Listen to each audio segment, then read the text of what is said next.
Hunting the Jersey Devil in America's cursed forest. We're doing it. We're actually doing it. For weeks, we've been planning this trip, and now, we're here. We are driving deep into the heart of the New Jersey Pinelands, a sprawling 1.1 million acre forest that holds one of America's oldest and most terrifying secrets. And this isn't just any forest. This is the supposed birthplace of the Jersey Devil. For nearly 300 years, people have reported horrifying screams and sightings of a winged beast in these woods. The stories are practically burned into the history of this place. Tonight, we're going to see if the stories are true. We're heading for a stretch of the Batona Trail, an over 50-mile path that cuts right through the deepest, most isolated parts of the pines. They say if the devil is anywhere, it's here. If this is your first time with us, you picked a wild night to join. Make sure you hit that subscribe button, because trust me, you're not going to want to miss whatever happens next. There's a reason this is one of the most popular haunted trails in the country. A lot of people have come into these woods looking for answers. Not all of them have left with a good story to tell. We're about to leave the car and step into its world. Let's go. The legend. All right, so before we head into complete darkness, let's talk about why we're here. The most famous version of the legend starts way back in 1735 with a local woman known as Mother Leeds. The story goes that she was pregnant with her 13th child and, in a moment of despair, she cursed it, screaming, "Let this one be a devil." They say the child was born, but it quickly transformed into a monstrous creature with giant bat-like wings, a head like a horse, and a terrifying forked tail. It let out a blood-curdling screech, scrambled up the chimney, and vanished into the darkness of the Pine Barrens. Ever since, it's been known as the Jersey Devil. Over the centuries, countless sightings have been reported. Even Napoleon Bonaparte's brother, Joseph, is said to have seen it while hunting on his estate here. During one infamous week in 1909, mass hysteria swept the region as hundreds of people reported seeing the creature, causing schools and factories to shut down in fear. It's been blamed for killing livestock, for the unexplainable screams that echo through the trees, and for that feeling of being watched that so many people report in these woods. This isn't just a campfire story. It's a piece of living folklore that terrifies people to this day, and we are about to walk right into its home. The plan. So this is our starting point, the Batona Trail. The name literally means back to nature, but tonight we're going back to something else entirely. Our plan is to hike about 3 miles in toward the ruins of an old colonial-era iron furnace. These industrial ruins are scattered all over the pines, left behind when the industry collapsed and people abandoned their towns, leaving a network of ghost towns deep in the woods. These are known hotspots for paranormal activity. We're running a full setup. We've got the full-spectrum camera, which can see light spectrums the human eye can't. We have our EMF readers to detect any weird electromagnetic fields. And most importantly, we have the parabolic microphone. So many of the legends of the Jersey Devil revolve around its scream, so if there's any sound out there, we want to catch it. But it's not just the devil we're looking for. These woods are supposedly haunted by dozens of spirits. People talk about seeing the ghost of Captain Kidd searching for his buried treasure.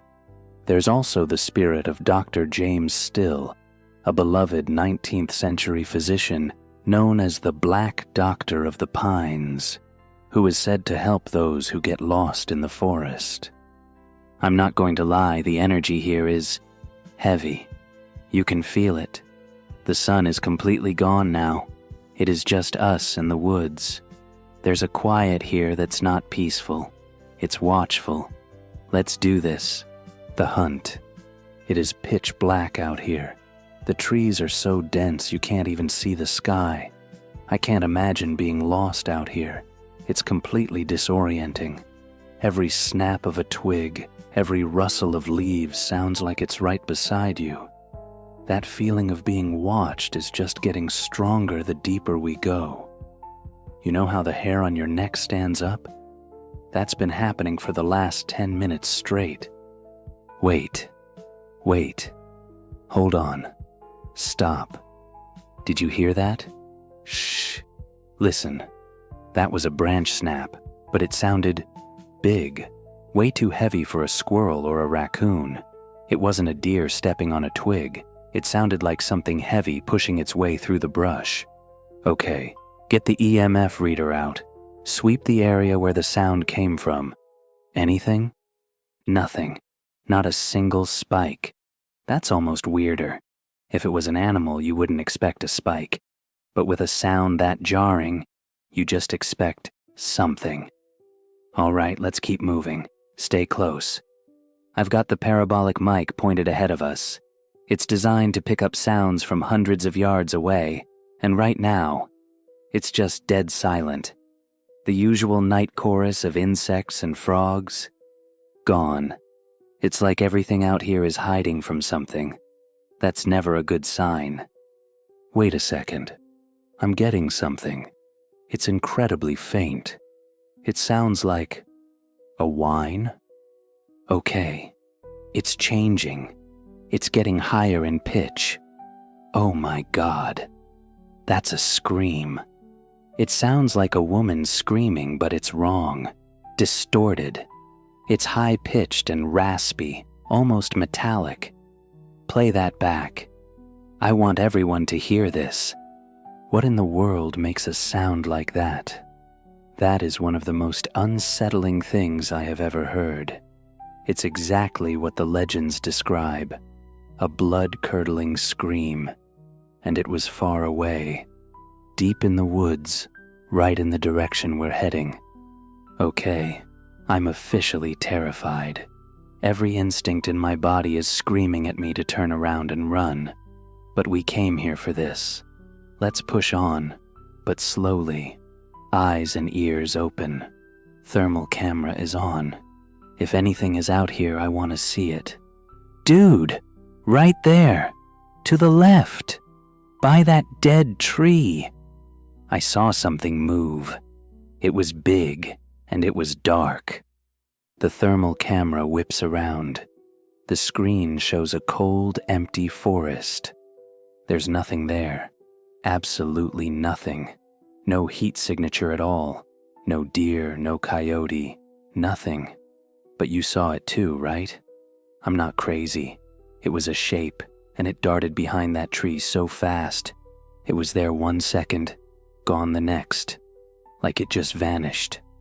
Look on the ground. Let's check for tracks.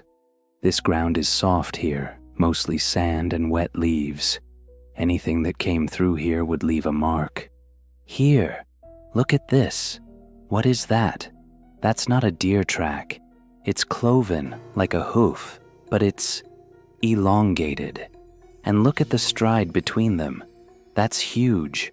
A deer wouldn't have a stride that long. This is just like what people reported back in 1909. Strange hoof prints that nobody could identify. This is what we came for.